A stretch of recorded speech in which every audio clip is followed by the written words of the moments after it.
আজকে কথা বলবো হচ্ছে সেটিংস অপশন নিয়ে। সেটিংসে আপনার প্রথমে যে অপশনটা এখানে আছে সেটিংস এর ভেতর জেনারেল।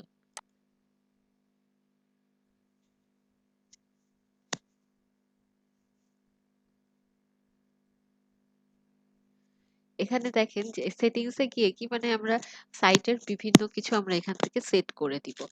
তো এখানে হচ্ছে প্রথমেই যেটা আছে সাইট টাইটেল। তো সাইট টাইটেল হচ্ছে আপনার সাইটের যে নামটা হবে, হ্যাঁ সেই নাম, সেই সাইটের টাইটেলটা আপনি এখান থেকে সিলেক্ট করে দিতে পারবেন। বা আমরা যখন অ্যাকচুয়ালি ওয়ার্ডপ্রেস ইনস্টল করেছিলাম তখনও কিন্তু আমাদের সাইট নেম দিতে হয়েছিল, ওই সাইট নেমই হচ্ছে সাইট টাইটেল। তো আমি যখন হচ্ছে ওয়ার্ডপ্রেস ইনস্টল করেছিলাম, ইনস্টল করার সময় কিন্তু আমি সাইটের ওই যে নেমটা দিয়েছিলাম মাই নিউ সাইট, হ্যাঁ সেই নামটা কিন্তু এখানে হচ্ছে শো করতেছে। কিন্তু এখন আমার ইনস্টল করা হয়ে গিয়েছে। এখন আমি চাচ্ছি যে আমি এই সাইটের টাইটেলটা চেঞ্জ করে দিব বা অন্য কিছু দিব। তো সেক্ষেত্রে আমাকে কি করতে হবে? সেটিংস থেকে জেনারেলে এসে আমি এই জায়গাটায় সাইট টাইটেল চেঞ্জ করতে পারবো। তো ধরেন আমি সাইট টাইটেল আবার নিজের নামটা দিলাম এখানে। তাহলে আমার সাইট টাইটেলটা কিন্তু এই নামেই হয়ে যাবে। এরপর আসি হচ্ছে ট্যাগ লাইনে। ট্যাগ লাইনটাও হচ্ছে আপনার আ কি বলে? আ ওই যে সাইটের যে সাইটের ট্যাগলাইনটা হচ্ছে সাইটের যে স্লোগান টাইপের যেটা থাকে আরকি।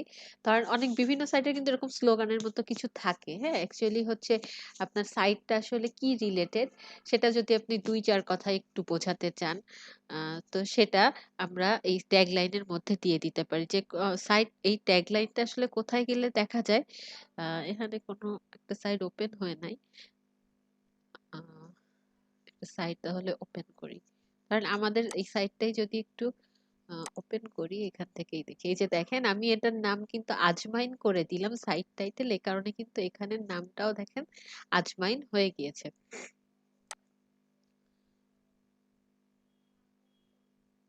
এই যে দেখেন সাইট টাইটেলের পাশে জাস্ট অ্যানাদার ওয়ার্ডপ্রেস এই যে একটা ছোট লেখা শো করতেছে, এটাই হচ্ছে অ্যাকচুয়ালি ট্যাগ লাইন। হ্যাঁ, তো এই ট্যাগ লাইনটাও কিন্তু আমরা ওই ওয়ার্ডপ্রেস ইনস্টল করার সময় দিয়েছিলাম। আবার আমাদের যদি চেঞ্জ করার প্রয়োজন পড়ে, আমরা দেই নাই, ডিফল্ট ভাবে যেটা ছিল আসলে ওটাই নিয়ে নিয়েছে। আমরা আর কোনো কিছু চেঞ্জ করি নাই। তবে এখন যদি আমি চেঞ্জ করতে চাই আমাকে এখান থেকে আমি চেঞ্জ করে দিতে পারবো। আমি জাস্ট এখানে লেখা জাস্ট অ্যানাদার ওয়ার্ডপ্রেস সাইট। তো আমি জাস্ট দিলাম যে এটা অনলি অনলি ওয়ার্ডপ্রেস সাইট, হ্যাঁ? এরকম। তো এটা আমার ট্যাগলাইন হয়ে গেল। এরপর হচ্ছে আপনার ওয়ার্ডপ্রেস এর অ্যাড্রেসের ইউআরএল। তো এখানে যেটা সেটা নিয়ে নিয়েছে। এটা আর আমার সিলেক্ট করে দেওয়ার দরকার নাই। তারপর হচ্ছে আপনার অ্যাডমিনিস্ট্রেশন ইমেইল অ্যাড্রেস। আর অ্যাডমিনের ইমেইলটা আপনি এখানে দিয়ে দিতে হ্যালো, পারেন। তাহলে কি হবে যে আপনার আ হ্যালো, অ্যাডমিনের হ্যালো, আপনার কাছে এই ওয়েবসাইট সম্পর্কে যেকোনো নোটিফিকেশন বা কোনো কিছু হ্যালো। চেঞ্জ হলে আপনার ওয়েবসাইটে এটা চলে ভাই যাবে। কেউ শুনতে পাইতেছেন আমাকে? হ্যালো? হ্যালো, কে বলছেন? জি ম্যাম, শুনতে পাচ্ছি। আচ্ছা, কেউ কোনো কিছু বলতে চাচ্ছিলেন বা কোনো কোয়েশ্চেন ছিল কারো? না ম্যাম। আচ্ছা, এরপর আসি হচ্ছে সাইট ল্যাঙ্গুয়েজ এর বিষয়ে, হ্যাঁ? আমরা একদম মনে করেন যখনই আমরা ওই যে ওয়ার্ডপ্রেসটা ইনস্টল করছিলাম তখন কিন্তু আমাদের সামনে কিছু ল্যাঙ্গুয়েজ এসেছিল এবং সেখানে ডিফল্ট ভাবে ইংলিশ সেট হয়েছিল।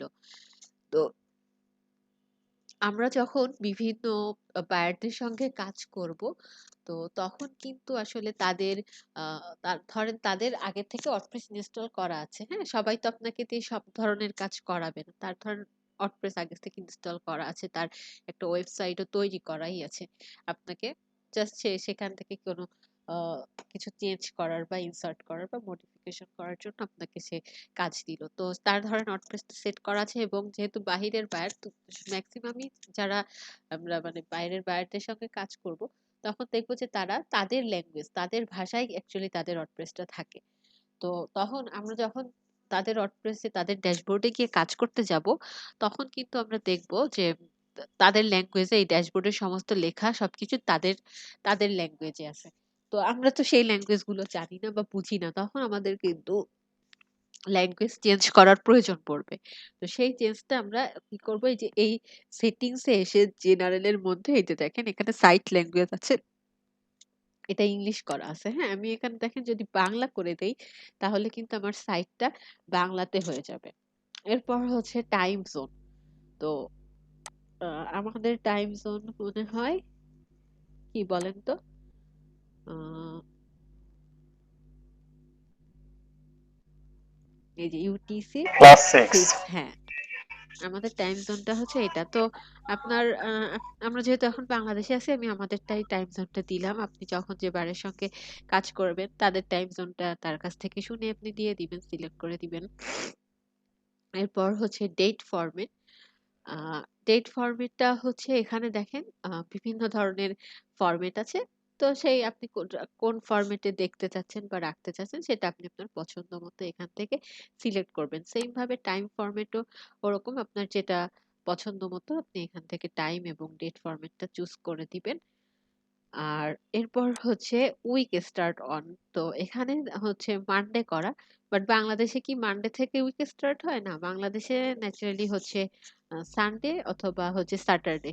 তো এই ২ টা ডের আমি যেকোনো একটা এখানে চাইলে সিলেক্ট করে দিতে পারি।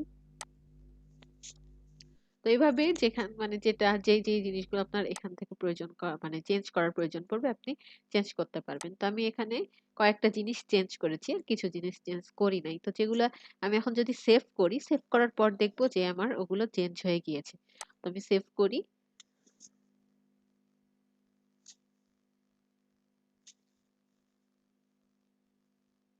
আমি দেখবেন যে ল্যাঙ্গুয়েজটা আমি বাংলা দিয়েছি, এখানে আমার সমস্ত লেখাটাই কিন্তু বাংলায় চলে আসবে।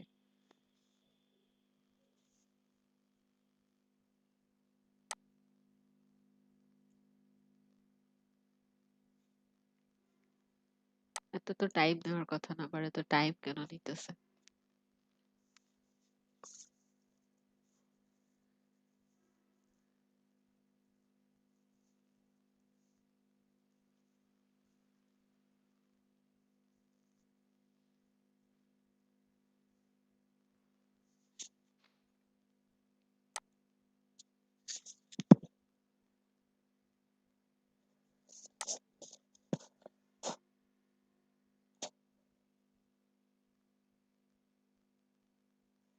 আচ্ছা, আমি একটু ব্যাকে চলে যাই।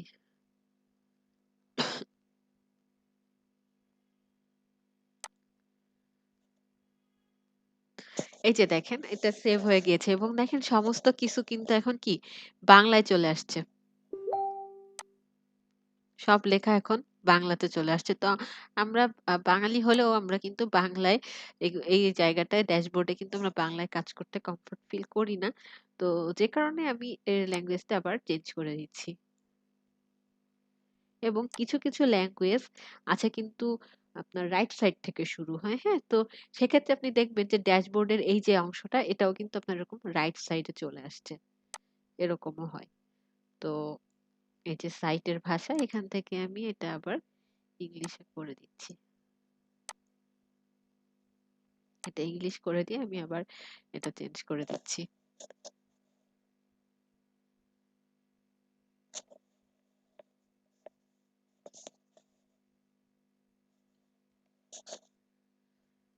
তো এটা হচ্ছে সেটিংস এর জেনারেল এর অপশনের কাজ। এরপর আমি একটু দেখি রাইটিং এর মধ্যে কি আছে।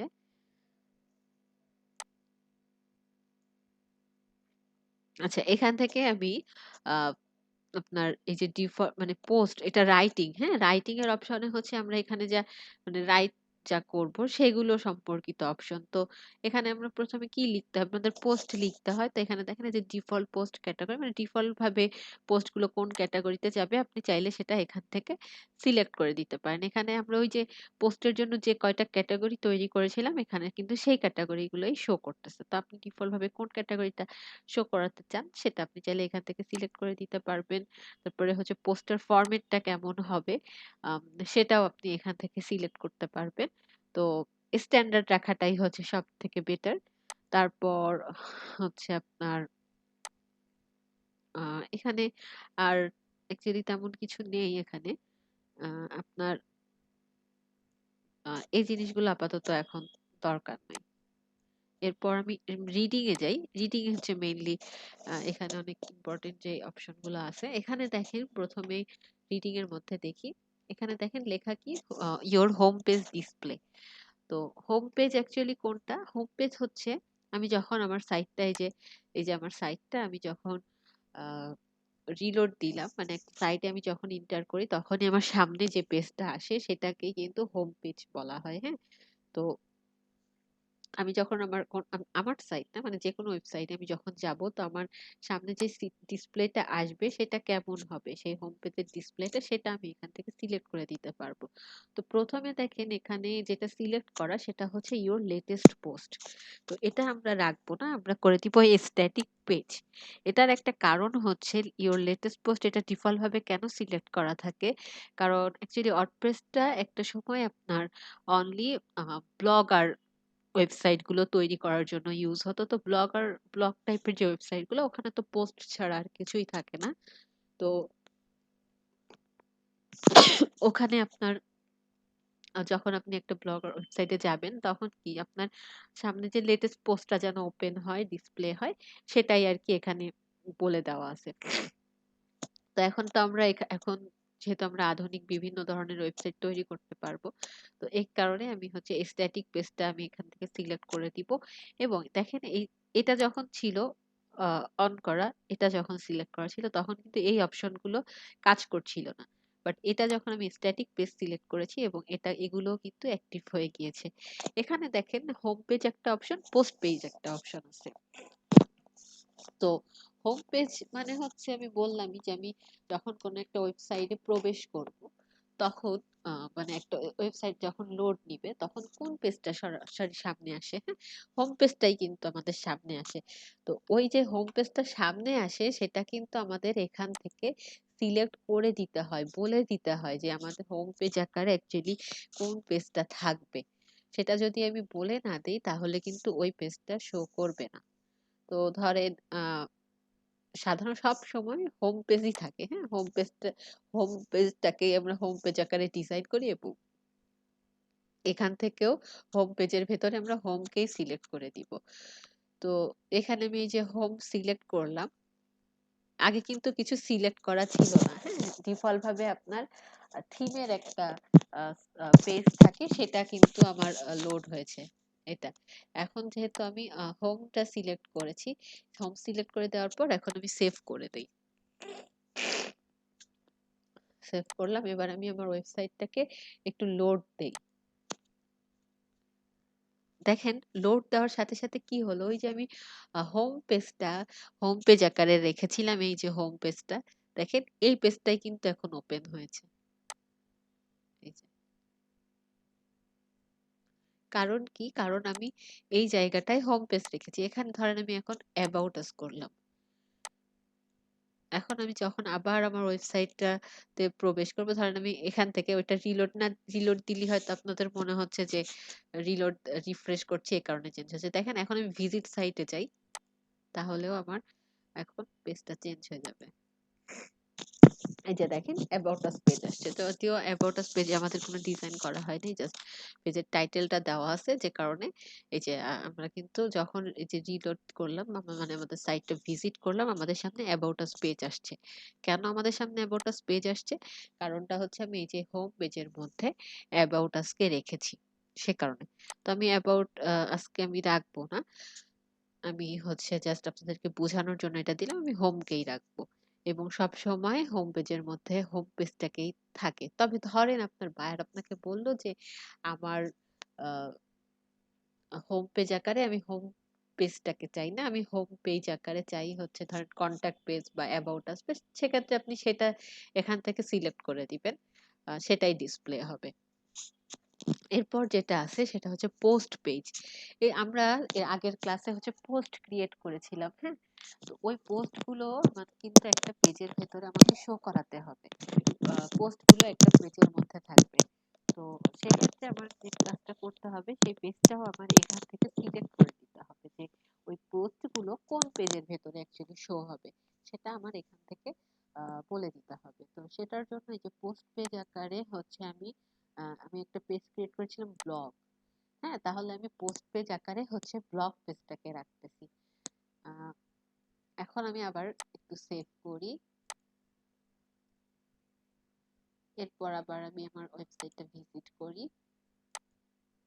এবং রিফ্রেশ করি। এই যে আমি রিফ্রেশ করলাম। এখন হচ্ছে দেখেন আমার হোম পেজটা হচ্ছে, এই পেজটা আছে হোম, এবং আমি পোস্ট পেজ আকারে হচ্ছে ব্লগ সিলেক্ট করেছি। হ্যাঁ, তাহলে আমি একটু ব্লগে ক্লিক করি, দেখি ব্লগে গেলে আমার পোস্টগুলো শো করে কিনা।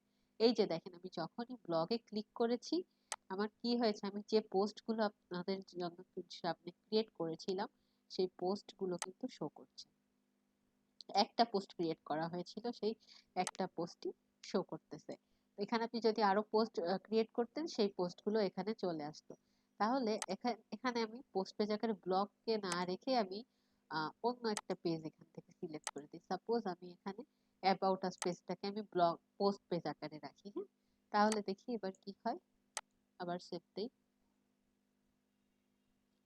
এবং এখানে আমি রিফ্রেশ করি। এবার দেখেন এই যে ব্লগ পেজটা কিন্তু এখন ব্ল্যাঙ্ক হয়ে গিয়েছে। হ্যাঁ, এখন কিন্তু এই যে দেখেন ব্লগ পেজটা ব্ল্যাঙ্ক। এখন কিন্তু ব্লগ পেজের ভেতরে আর পোস্টগুলো দেখা যাচ্ছে না। তাহলে পোস্টগুলো আমার কোথায় দেখা যাবে বলেন তো? পোস্টগুলো আমি পোস্ট পেজ আকারে যে পেজটাকে রেখেছি সেই পেজের মধ্যে দেখা যাবে। তো সেই পেজটা আমি কি সিলেক্ট করেছি একটু দেখে নেই আবার। পোস্ট পেজ আকারে আমি হচ্ছে অ্যাবাউট আস-কে রেখেছি। তো আমি তাহলে আবার এখন এখান থেকে অ্যাবাউট আস-এ ক্লিক করি।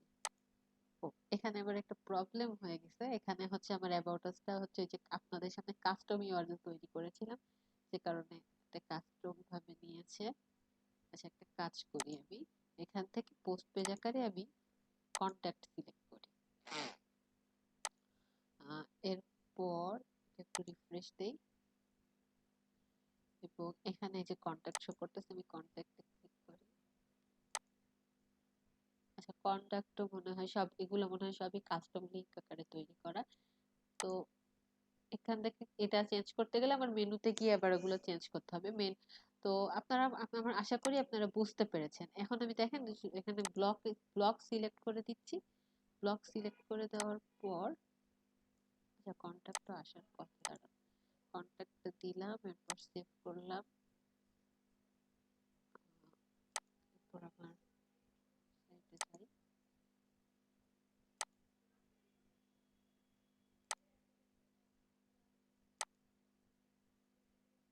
আচ্ছা, যে যে ওই যাই আগে যেটা বলেছিলাম ওটাই ঠিক, যে এটা হচ্ছে আসলে আমার ওই কাস্টম লিংক আকারে এগুলো তৈরি করা, তো যে কারণে হচ্ছে এটা আপনার ওই পেজ পেজের মধ্যে যাচ্ছে না। তো পেজ গুলাকে আমার মেনুতে দিলে আবার এটাগুলো শো করবে।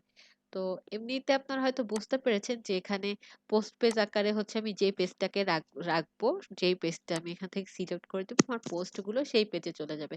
আমি যখন হচ্ছে ব্লগটাকে সরিয়ে অন্য পেজ সিলেক্ট করেছিলাম তখন কিন্তু আমার ব্লগের ভেতর আর পোস্ট গুলো শো করছিল না। এখন আবার আমি ব্লগকে সিলেক্ট করে দিলাম পোস্ট পেজ আকারে এবং এখান থেকে সেভ করে দিচ্ছি। এবং এখন আমি আবার আমার ওয়েবসাইটটা একটু রিলোড দেই এবং এখানে আমি ব্লগে ক্লিক করি। এই যে এখানে ক্লিক করার পর দেখেন এখন আগের বার কিন্তু আসে নাই। একটু আগে আমরা দেখেছি এটা ব্ল্যাঙ্ক হয়ে গিয়েছিল, এখন আবার চলে আসছে। এটার কারণ হচ্ছে ওইটাই, যে আমি এখানে পোস্ট পেজ আকারে ব্লগকে সিলেক্ট করে দিয়েছি। তারপর হচ্ছে ব্লগ ওই মানে আপনার এখানে আমি একটা পোস্ট ক্রিয়েট করেছি, এরপর হচ্ছে আমি কতগুলো, যখন অনেক বেশি পোস্ট হয়ে যাবে তো প্রথম অবস্থায় একটা পেজের মধ্যে কতগুলো পোস্ট শো করবে সেটা আপনি এখান থেকে বলে দিতে পারবেন। এখানে ডিফল্ট ভাবে 10টা আছে, তো এখন আমি 10টাই রাখি। এরপর হচ্ছে আপনার প্রত্যেকটা পোস্ট আপনার ফুল টেক্সট আকারে শো করবে না সামারি আকারে শো করবে সেটাও এখান থেকে সিলেক্ট করে দেওয়া যায়। এরপর হচ্ছে সার্চ ইঞ্জিন ভিজিবিলিটি, এটা একটু মন দিয়ে শুনি। সার্চ ইঞ্জিন ভিজিবিলিটিটা আসলে কি? এখানে দেখেন যে একটা অপশন দেওয়া আছে এবং সেই অপশনটা কি অফ করা। তাহলে এই যে অপশনটা যেহেতু অফ করা আছে তাহলে এটা কি আমরা সিলেক্ট করে দিব? না, এটা আমরা সিলেক্টও করব না, এটা আমরা অফ এরকমই অবস্থায় রাখবো। তাহলে এটা যদি অফই থাকে তাহলে আর এই জিনিসটা দেওয়ার কারণটা কি, তাই না? তো এর কারণটা হচ্ছে আমরা এটা সিলেক্ট করব। কখন এটা সিলেক্ট করব? যখন আমার ওয়েবসাইটটা হচ্ছে ইনকমপ্লিট অবস্থায় থাকবে, হ্যাঁ, যখন আমার ওয়েবসাইটটা আমি পাবলিশ করব না, মানে পাবলিশ করেছি, হ্যাঁ, আমার একটা ওয়েবসাইট আমি পাবলিশ করেছি, বাট সেটা ইনকমপ্লিট আছে। তো সেটা যদি ইনকমপ্লিট থাকে তখন আমরা বক্সটাতে এই বক্সটা আমরা সিলেক্ট করে দিব যদি ইনকমপ্লিট থাকে। কারণ কি বলি, কারণ আপনি ধরেন একটা ওয়েবসাইট পাবলিশ করেছেন, হ্যাঁ, আপনি যখনই একটা ওয়েবসাইট পাবলিশ করলেন তখন কি করে আপনার গুগল বা মানে সার্চ ইঞ্জিন আপনার ওয়েবসাইটটা রিড করতে পারে। তো আপনার ওয়েবসাইটটা যদি ইনকমপ্লিট থাকে সেখানে কিন্তু গুগল এর অ্যালগোরিদম অনুযায়ী ও কিন্তু ওখানে ইরর কাউন্ট করবে, ইরর ধরবে অনেক ধরনের। তো সে জিনিসটা তো আমরা কখনো চাইবো না, যে কারণে এই যে সার্চ ইঞ্জিন ভিজিবিলিটিটা আমার ওয়েবসাইটটা যদি ইনকমপ্লিট থাকে বা আমার কোনো রানিং ওয়েবসাইটে ধরেন কোনো মডিফিকেশনের কাজ চলতেছে বা কোনো চেঞ্জ আমি করতেছি, এ ধরনের কোনো কাজ চলা অবস্থায় আমি কি করব, আমার সেটিংস এর এই অপশনটা আমি অন করে দিব। এটার কারণ হচ্ছে কারণ যখন এটাতে কাজ চলে ওখানে এমনিতেও কিন্তু বিভিন্ন ইরর থাকতেই পারে, বিভিন্ন ইরর থাকে, বিভিন্ন স্পেলিং মিস্টেক থাকে, গ্রামেটিক্যাল ভুল থাকে, আপনার বিভিন্ন ধরনের কোডিং এর ভুল থাকে বা বিভিন্ন কিছু থাকতেই পারে। আর যেহেতু সেটা ইনকমপ্লিট ভাঙাচোরা অবস্থায় থাকবে, তো সেটা কিন্তু দেখতেও ভালো লাগবে না। আর যখন এটা পাবলিশ হয়ে যায় তখন কি ভিজিটররাও আপনার ওয়েবসাইটে যে কোনো সময় চলে আসতে পারে। তো এরকম কোনো ভিউয়ার্স যদি এসে দেখে এরকম একটা ইনকমপ্লিট ওয়েবসাইট, তারও কিন্তু ভালো লাগবে না এবং আপনি কিন্তু সেই ভিজিটরটা হারালেন, সে কিন্তু পরবর্তীতে আপনার ওয়েবসাইটে আসবে না। তো এই সমস্ত কারণে আমরা এটা হচ্ছে যখন কাজ চলবে তখন আমরা এটা অন করে দিব। যেমনটা আমাদের বাসায় যখন আমরা ইলেকট্রিসিটির কাজ করাই বা করি, তখন কি করি, আমরা মেইন সুইচটা অফ করে রাখি। তো এটাও আপনার এই ওয়েবসাইটের ক্ষেত্রে এটাও আপনার সেই মেইন সুইচের মতো কাজ করতেছে। এটা আমরা এখান থেকে যখন আমরা ওয়েবসাইটে এরকম কাজ চলবে তখন আমরা এটা এখান থেকে অন করে দিব। আর আদারওয়াইজ হচ্ছে আমাদের এটা অফ থাকবে। কারণ যখন আমার তৈরি হয়ে গিয়েছে বা আমি পাবলিশ করে ফেলছি, তখন কি, তখন তো আমি তো চাইবই যে আমার ওয়েবসাইটটা গুগল রিড করতে পারুক এবং মানে কি এটা একটা র্যাঙ্কিং পজিশন করুক, আমার ওয়েবসাইটটা একটা র্যাঙ্কিং এ থাকুক। তাহলে সেটা তো অবশ্যই আমার গুগল অবশ্যই রিড করতে পারা লাগবে, সেখানে ভিজিটর ভিউয়ার্স আসতে হবে। তো তখন আমরা আর এটা অন করে দিব না। এই হচ্ছে ব্যাপার। তো যাই হোক, যেরকম যা ছিল আমি সেটা এখন আবার সেভ করে দিচ্ছি। এরপর আরেকটা জিনিস নিয়ে কথা বলি, সেটা হচ্ছে পার্মালিঙ্ক। পার্মালিঙ্কটা সবসময় হচ্ছে পোস্ট নেমটা সিলেক্ট করে দিবেন। এর কারণটা হচ্ছে আপনার পোস্ট নেমটা সিলেক্ট করে দিলে আপনার পোস্ট গুলো ভিজিটর বা ভিউয়ারদের খুঁজে পেতে সুবিধা হয়। এখানে আপনার এই যে মানে এটা কি, এই যে ধরেন উপরে যে লিঙ্কটা আসে, হ্যাঁ, আপনার পোস্টেরও কিন্তু একটা রকম ইউআরএল আছে। তো এগুলো এই লিঙ্কটা পাবে হচ্ছে পোস্টের নাম অনুসারে, এই লিঙ্কটা পোস্টের নাম অনুসারে আপনার লিঙ্কটা তৈরি হবে, যে কারণে এটাও আপনার মানে এসইওর জন্য আর কি এগুলো ভালো হয়। আহ, বা র্যাঙ্কিং করতে আপনার ওয়েবসাইটে র্যাঙ্কিং করতেও ভালো হয়। কারণ ধরেন একটা মানুষ কিন্তু ওই পোস্টের মানে নাম লিখে বা ওই রিলেটেড শব্দ ট্যাগ লিখেই কিন্তু সার্চ করে। তো যদি আপনি এটা পোস্ট নেম আকারে লিঙ্কটা তৈরি করেন সেক্ষেত্রে মানে এসইও করতেও সুবিধা হয়। তো এখান থেকে এখানে সবসময় আপনারা সেটিংসে পার্মানেন্টটা পোস্ট নেম করে দিবেন। তো সেটিংস এর অ্যাকচুয়ালি মেইন যে অপশন গুলো দেখানোর ছিল সেগুলো আমি দেখিয়ে ফেলেছি। তো সেটিংস থেকে কারো কোনো কোশ্চেন আছে কিনা?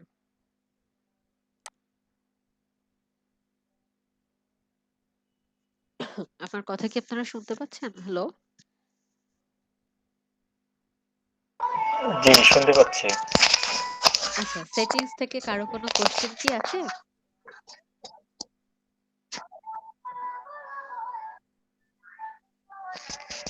না আচ্ছা, ম্যাম, কোশ্চেন কোশ্চেন নাই, ঠিক আছে। আমি আরেকটা টপিকস নিয়ে আলোচনা করব। ওয়েবসাইট পাবলিশ করলাম জি, হ্যালো। জি বলুন, শুনতে পাচ্ছি। যে আমি একটা ওয়েবসাইট পাবলিশ করলাম, একটা ভিজিটর আসলো, সেক্ষেত্রে আমি আমি কিভাবে উপকৃত হব, এরকম কি কোনো কিছু আছে? না হয় আমি পাবলিশ করলাম বা কেন, এটা কি আপনার জানা আছে কিনা? ওয়েবসাইট তো পাবলিশ করে মানে হ্যাঁ, এটা এখন আপনার ওয়েবসাইটটা ধরে আপনি আপনি ইনকামের কিছু আছে কিনা? আচ্ছা, আপনার ওয়েবসাইটটা আসলে আপনি কোন কারণে আপনি আপনার ওয়েবসাইটটা তৈরি করছেন সেটাই তো সেটার উপরেই ডিপেন্ড করছে। হ্যাঁ, তো আমাদের যদি আমরা ইনস্টিটিউটের কথা মানে আমার ইনস্টিটিউটের ব্যাপারে যদি আমি বলি, তো আমাদের ইনস্টিটিউটের ওয়েবসাইটের প্রয়োজন। কারণ কি, আমাদের খুব সহজে আমাদের যারা এখানে স্টুডেন্টরা যেন এখানে আহ, আমাদের ইনস্টিটিউট সম্পর্কে জানতে পারে, এখানে তারা অ্যাডমিট হতে পারে। যে কারণে কিন্তু মানে এখন কি প্রত্যেকটা জিনিসেরই কি একটা আপনার ওয়েবসাইট থাকার প্রয়োজন পড়ে। মানে ওয়েবসাইটই হচ্ছে তার একটা মানে পরিচয়, তার প্রতিষ্ঠানের বা সেই ইনস্টিটিউটের বলেন বা সেই কোম্পানির বলেন একটা পরিচয়। এখন অ্যাকচুয়ালি আপনি কোন পারপাসে ইউজ করতেছেন এটা হচ্ছে আপনার বিষয়। তারপর হচ্ছে এমনিতে হচ্ছে আপনার অনেক ধরনের ওয়েবসাইট থাকে যেগুলো হচ্ছে মানে সাধারণত এই যে ব্লগ টাইপের ওয়েবসাইট যেগুলি বলা হয়। তো ওখানে তো জাস্ট কন্টেন্টই মানুষ থাকে। তো আমরা তো এখন বলতে পারি যে আমি কন্টেন্ট লিখতেছি, মানুষ উপকৃত হচ্ছে, তো আমি কেন এটা করতেছি? হ্যাঁ, আপনি তো মানুষকে হয়তো আপনি উপকৃত করতেছেন, কিন্তু আপনার ওয়েবসাইটে যদি অ্যাডসেন্স এর সাথে কানেক্ট করা থাকে, গুগল অ্যাড এর সাথে বা গুগল বিজনেস এর সাথে, তাহলে কি ওরা ওই আপনার ওয়েবসাইটে যে অ্যাড গুলো শো হবে সেটার জন্য আপনার একটা হয়তো ইনকাম আসবে। আর এছাড়া আপনার মানে এগুলো এই অ্যাড এর ব্যাপারটা এটা আপনি যে কোনো ওয়েবসাইটে অ্যাডসেন্স এর সাথে আপনি এটা যুক্ত করতে পারেন। তবে যেগুলা হচ্ছে আপনার বিজনেস ওয়েবসাইট হয় সেগুলো সাধারণত অ্যাডসেন্স এর সাথে কানেক্ট করে না। কারণ বিজনেস ওয়েবসাইট গুলো তৈরি করা হয় হচ্ছে আপনার বিজনেস পারপাসে। ধরেন আপনি যদি একটা ই কমার্স ওয়েবসাইট থাকে, সেই ওয়েবসাইটটা তো আপনার ওখান থেকে তো আপনি পণ্য বেচা কেনা করবেন। তো ওয়েবসাইট আসলে আপনি কি কারণে তৈরি করতেছেন সেটার উপরে হচ্ছে আপনার ডিপেন্ড করবে আপনি আপনি আসলে কি বিষয়ে লাভবান হবেন বা হচ্ছেন। আমি মনে হয় আপনি যে কোশ্চেনটা আচ্ছা, থ্যাংক ইউ ম্যাম। হ্যাঁ করতে চাইছেন জি সেটা জি আনসার জি, দিতে পেরেছি। Thank you. ওয়েলকাম। তো আরেকটা জিনিস আমি দেখাবো, এটা হচ্ছে সহজ জিনিস, ইউজার। তো ইউজার আমাদের ওয়েবসাইটে ইউজার তৈরি করার প্রয়োজন পড়ে। যখন আপনি একটা ওয়েবসাইট তৈরি করলেন, একা আপনি কিন্তু আপনার একটা ওয়েবসাইট আপনার একার পক্ষে হয়তো সবকিছু কন্ট্রোল করা সম্ভব হয়ে পড়ে না। হ্যাঁ? তো আপনি ধরেন আপনার ওয়েবসাইটের লেখালেখির কাজ আপনি একজনকে দিয়ে করালেন, ওয়েবসাইটের বিভিন্ন মডিফিকেশনের কাজ আপনি একজনকে দিয়ে করালেন। তো সে যাতে আপনার ওয়েবসাইটের অ্যাক্সেসটা পায়, আপনি তো নিশ্চয়ই তাকে, আপনি অ্যাডমিন, তো আপনি অ্যাডমিনের অ্যাক্সেসটাই তাকে দিয়ে দিবেন না। কারণ অ্যাডমিনের অ্যাক্সেসটা যদি আপনি তাকে দিয়ে দেন, তাহলে সে আপনাকেই আপনার ওয়েবসাইট থেকে বের করে দিতে পারে, তাই না? তাহলে সেই ক্ষমতাটা তার থাকে। তো এ কারণে আমাদের অন্যদের, আমি একাও একটা ওয়েবসাইট দেখা যাচ্ছে কন্ট্রোল করতে পারছি না, কারণ আমার আরো অন্যদিকে হয়তো সময় দিতে হচ্ছে। তো সেক্ষেত্রে আপনার ইউজার তৈরি করার প্রয়োজন পড়তেই পারে। তো সেই ইউজার তৈরি করব আমি এই যে ড্যাশবোর্ডে এই যে ইউজার অপশন থেকে, এখানে ইউজারে যাব। ইউজারে যাওয়ার পর এখানে এই যে অ্যাড নিউতে গেলে আমি ইউজার তৈরি করতে পারবো। এই যে এরকম বক্স আসবে, এখানে আমি ইউজারের name, email, first name, last name, এগুলি সব আমি ফিল আপ করে ইউজার তৈরি করব। তো সাপোজ আমি ইউজার নেম একটা দিলাম, ইমেইলও আমি একটা দিয়ে দিলাম, একটা ফার্স্ট নেম, একটা লাস্ট নেম। যদি তার কোনো ওয়েবসাইট থাকে সেই ওয়েবসাইটের লিঙ্কটাও আপনি এখানে দিয়ে দিতে পারেন, এটা নট ম্যান্ডেটরি। তারপর হচ্ছে ল্যাঙ্গুয়েজ, তার জন্য যদি আলাদা কোনো ল্যাঙ্গুয়েজ আপনি সিলেক্ট করে দিতে চান, সেটাও আপনি এখান থেকে পারেন। তার জন্য এরকম একটা পাসওয়ার্ড আপনি ক্রিয়েট করে দিতে পারবেন। এবং হচ্ছে তার কাছে সেই আপনি যে ইউজারটা তৈরি করলেন, হ্যাঁ, তার কাছে যেন ইমেইলের মাধ্যমে যদি তার কাছে আপনি এটা ইয়ে করে দিতে চান, নোটিফিকেশন পাঠাতে চান তার ইমেইলে, তাহলে কি এই অপশনটা আপনাকে অন করে দিতে হবে। ম্যাম, জি বলুন। হ্যালো ম্যাম, জি শুনতে আমার পাচ্ছি। এখানে ল্যাঙ্গুয়েজ অপশনটা আসছে না। আমার এখানে ল্যাঙ্গুয়েজ অপশনটা আসছে না কেন? ওই সময় দেখাইছেন যে ওই পেজটাতে ল্যাঙ্গুয়েজ অপশনটা আসে না, এখনো অ্যাড নিউ ইউজারের ল্যাঙ্গুয়েজ অপশনটা নাই, পাসওয়ার্ডের উপরেই তো ল্যাঙ্গুয়েজ অপশনটা, এখানে আমার এখানে পাচ্ছি না আমি, এটা কোন কেন হচ্ছে বুঝতেছি না। আচ্ছা, আপনি আবার একটু ওখান থেকে বের হয়ে রিফ্রেশ করে আবার একটু ইয়ে করে দেখেন, এটা না আসার কোনো তো কারণ নেই। এটা তো নর্মাল সব ডিফল্ট ভাবেই আসে। এটা কেন আসছে না আমি ঠিক আপনাকে বলতে পারছি না। আপনি একটু রিফ্রেশ করে একটু দেখেন, বা একটু কেটে আবার আবার ওখানে এন্টার করেন, একটু কেটে আবার প্রবেশ করে দেখেন কি হয়। আচ্ছা। আচ্ছা ঠিক আছে। আচ্ছা, এরপর রোল। এটা সব থেকে ইম্পর্টেন্ট জিনিস, যে আমি যেটা বলছিলাম আপনাদের, যে আপনি এখানে ইউজার তৈরি করবেন, তো সে তো এখানে অ্যাডমিন থাকবে না, তাহলে সে কি হিসেবে রোলটা প্লে করবে। দেখেন এখানে প্রথম, এই যে নিচ থেকে আমি যদি কাউন্ট করি, এখানে প্রথমে আছে অ্যাডমিনিস্ট্রেটর। তো অ্যাডমিনিস্ট্রেটরের এই পদটা, এই রোলটা আমি অন্য কাউকে দিব না, যদি এটা আমার নিজের ওয়েবসাইট হয়ে থাকে। তারপর এর পরে যেগুলো আছে সেগুলো আমি এখান থেকে দিব। তো অ্যাডমিনিস্ট্রেটরের পরেই যে ক্ষমতাধর ব্যক্তি, সে এডিটর। সে অ্যাডমিনিস্ট্রেটরের কাছাকাছি, তবে সে অ্যাডমিন না। তবে অ্যাডমিনের মতো সে অনেক কিছু এখানে করতে পারবে। সে এখানে ওয়েবসাইটটা অনেক ধরনের চেঞ্জ সে করতে পারবে। আহ, এখানে যদি কোনো ডিজাইন রিলেটেড কোনো চেঞ্জ করতে হয়, কোনো প্লাগইনস আপলোড করতে হয়, কোনো ছবি আপলোড করতে হয়, সে এডিটর এই কাজগুলো করতে পারবে। এর এডিটরের পরে যিনি আছেন, আহ, সে অথর। অথর এডিটরের মতো অত কিছু করতে পারবে না। এর নাম মানে রোলটা নাম শুনেই বুঝতে পারতেছেন, অথরের কাজ কি লেখালেখি করা। সে জাস্ট এখানে পোস্ট করার, কমেন্টস করা, কমেন্টস এর রিপ্লাই দেওয়া, এগুলোর বেশি সে করতে পারবে না। এটা আপনার অথরের কাজ। এরপর অথরের নিচে কন্ট্রিবিউটর, এবং তার নিচে সাবস্ক্রাইবার। এদের আসলে এদের তেমন কোনো কাজ থাকে না। সাবস্ক্রাইবার তো মানে কি একটা, আমরা ইউটিউবে যেমন সাবস্ক্রাইব করি, একটা বিভিন্ন চ্যানেল, আমরা বিভিন্ন চ্যানেলে সাবস্ক্রাইবার হয়ে থাকি, তো এখানে আপনার ওই এখানে সাবস্ক্রাইবারটাও সে ওরকমই, জাস্ট আপনার ওয়েবসাইটে এসে সে জাস্ট ভিজিট করতে পারবে, দেখতে পারবে, বাট সে কোনো এখানে চেঞ্জ আনতে পারবে না। তো এই ব্যাপার। তো এভাবে আমরা আর কি একটা একটা করে, তো আচ্ছা, এই আমি যে একটা ইউজার ক্রিয়েট করলাম, তো এর একটা আমি এর একটা রোল আমি দিয়ে দিলাম অথর। এরপর আমি এই অ্যাড নিউ ইউজার এটাতে ক্লিক করব, আমার এই ইনফরমেশন গুলো সেভ হয়ে যাবে। তো এই যে দেখেন, তার জন্য কিন্তু এই যে আলাদা পাসওয়ার্ড তৈরি হয়েছে, তো এই পাসওয়ার্ডের মাধ্যমে কিন্তু সে এখানে ঢুকতে পারবে। তো এটা আর আমার সেভ করার দরকার নেই। তো এই যে দেখেন, এই যে ইউজার নেম, এই নাম দিয়ে কিন্তু আমি একটু আগে ইউজার তৈরি করলাম। তো এই ইউজার এখনো কোনো পোস্ট করে নাই। এ যদি কোনো পোস্ট করতো, তাহলে এখানে যে সে কয়টা পোস্ট করেছে সেটা এখানে শো করতো। আমার আমি অ্যাডমিন এখানে, তো এখানে আমি 2টা পোস্ট করেছি, এবং এই যে দেখেন আমার রোলটা অ্যাডমিনিস্ট্রেটর, সেটাও এখানে শো করতেছে। তো এরকম আর কি। এই জিনিসটা, আচ্ছা, এটা যে এখন তো আমি তৈরি করলাম এজন্য আসলে দেখতে পাচ্ছি, হ্যাঁ, কিন্তু আপনি যখন পরে এসে দেখতে চাইবেন, তখন এগুলো আপনি আসলে কোথায় গেলে দেখতে পাবেন, সেটার জন্য আপনাকে ইউজারে এসে অল ইউজারে যেতে হবে। অল ইউজারে গেলেই আপনি মেইনলি এখানে কে কে ইউজার আছে, কয়জন ইউজার আছে, তারা কয়টা কি পোস্ট করছে, তাদের ইউজার নেম, রোল, কে কোন রোল প্লে করতেছে, সেগুলো আপনি এই যে অল ইউজারের মধ্যে আসলে দেখতে পাবেন। তো এই বিষয়। তো এভাবে আমরা ইউজার তৈরি করতে পারবো।